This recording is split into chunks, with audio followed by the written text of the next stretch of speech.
High, আমি রিয়া। আমার এই ছোট্ট ব্লগে তোমাদেরকে এত এত ভালোবাসা। আজ চলে যাব ছট পুজোর উপলক্ষে নারকেল ভাসান দিতে, তাই সকাল সকাল পুজো দিয়ে বেরিয়ে পড়লাম আমরা ছট পুজোর ঘাটে। এখন বাজে ভোর 3:30। আমরা উঠেছিলাম প্রায় 2:30-র সময়। পুজো পাড়ে দিয়ে বেরিয়ে পড়লাম আমরা। এবছর তোমরা খেয়াল করেছো একটা জিনিস? দেখো তো, ছট পূজার যে ঠান্ডাটা পড়ে, সোয়েটার পরে যেতে হয় আর সকালবেলা উঠতে ইচ্ছা করে না। আর এই বছর ঠান্ডাই পড়েনি, সোয়েটার তো দূরে রাখো।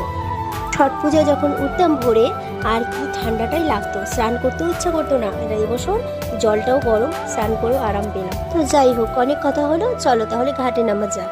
ঘাটে নেমে পড়েছিলাম আমি, আর পুজো করে আমরা বাড়ি ফিরছিলাম। তারপরে কি, এই তো দেখো কতগুলো পায়রাগুলোকে একটা দাদা খাবার দিচ্ছিল, ওই মাঝে আমি কিছু ফটো তুলেছিলাম। তো আজ আসি তাহলে, অনেক কথা থাকে। রাস্তায় প্রসাদ পেয়ে বাড়ি ফিরছিলাম।